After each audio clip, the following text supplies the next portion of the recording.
Think about something that happened to you in your childhood that really affected you. Something that you still haven't quite gotten over. Something that still to this day hurts when you think about it. That right there, that experience is still being felt by your inner child. And yes, you have an inner child. We all do.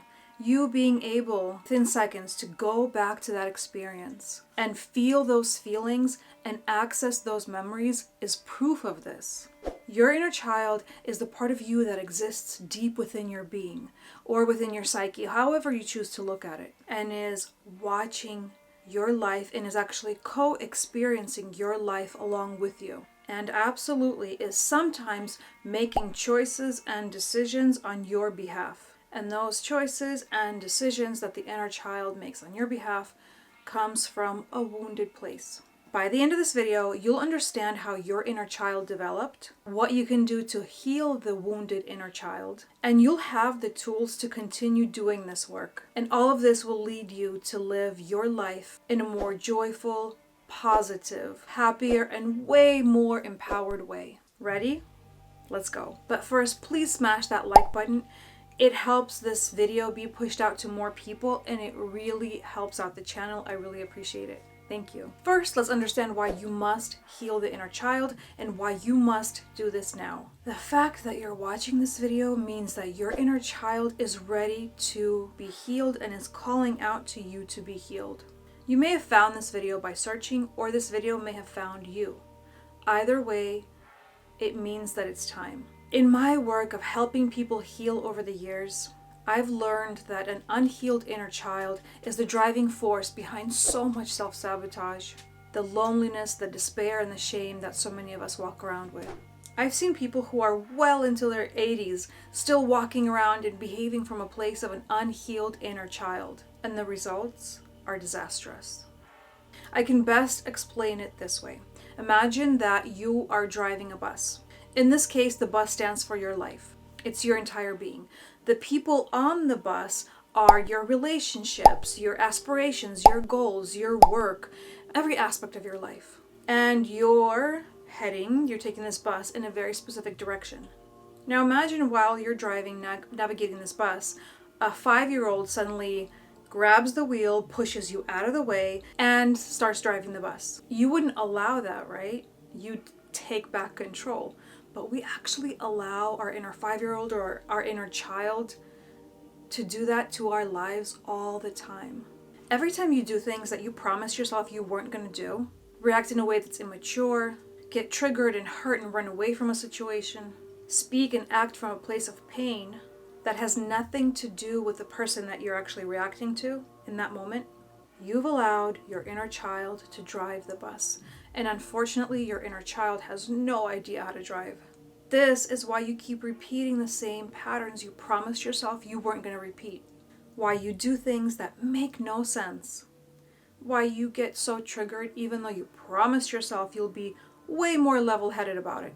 This is also the reason so many people are experiencing relationship issues. Watching it from the sidelines, it becomes so obvious that most of the problems people encounter are their inner children crying out for the love that they crave but didn't receive, and perceiving that the next partner who comes along will finally love them in the way mommy and daddy didn't, and that partner or that other person is going to finally give them the adoration and attention and care that they so desperately need and didn't receive in childhood.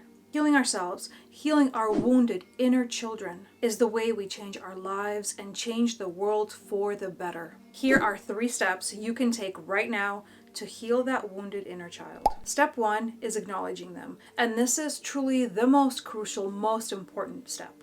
They've been trying to get your attention for years, and you've most likely been ignoring them.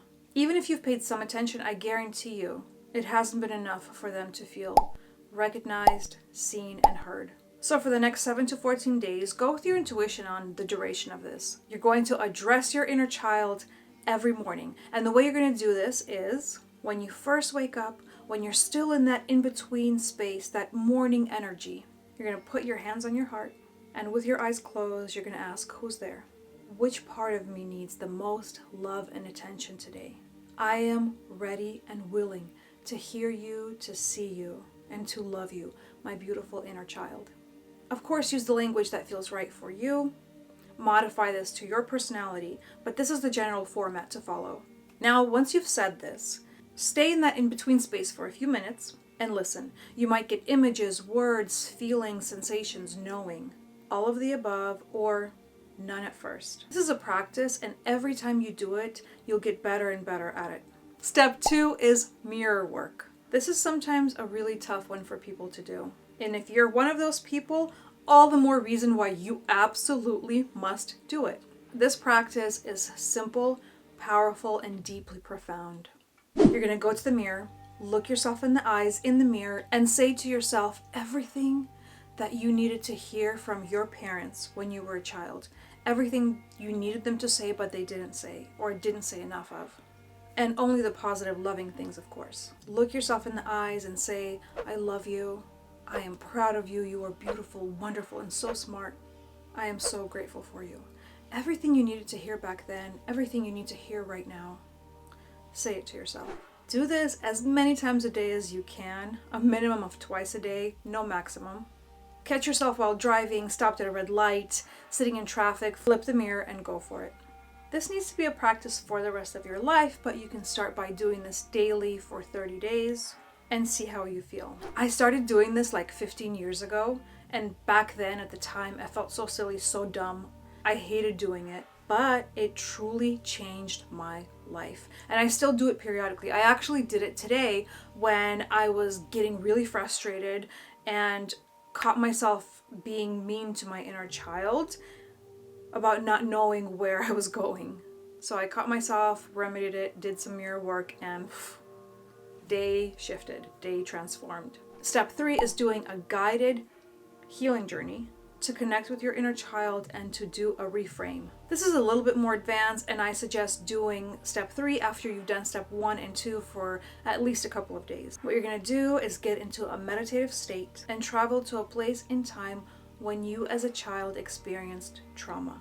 Meaning you're going to go to the point of trauma in your childhood that you can remember, or if you can't remember it, then just allow yourself to be drawn to wherever you will be while you're in that meditative state. Now, once there, you're going to step in as the adult that you are now, and you're going to protect and nurture and love your inner child in those moments. This is sort of like traveling back in time, sort of like regression therapy, sort of like self-parenting. And it is mind-blowingly life-changing. It's a lot easier to do if you're being guided by someone, so I will link to an inner child guided meditation below. This is also something that you're going to want to do consistently for a period of time between 7 to 21 days daily, and see what unravels, see what you discover, and go from there. And a bonus tip that is also a must, keep a journey journal. If you're truly diving deep into your inner child healing, you'll start to uncover so much. There will be wisdom and realizations and epiphanies and memories there that you'll unlock and continue to receive. Write them down, record your experience, and keep track of your journey. This will enable you to do your healing work in a way more powerful way. It will also help guide you to get to exactly where you need to be. And it'll lead you deeper into a place of truth and self-love. This is honestly just the tip of a big and important iceberg, and I have so much more to share with you. Let me know below what came through for you in your inner child healing journey. What questions came up, what you'd like me to address, what you'd like me to talk about next, and I'll make a video addressing all of those things. Thanks so much for being here, and I will see you in the next video, which should be popping up somewhere here.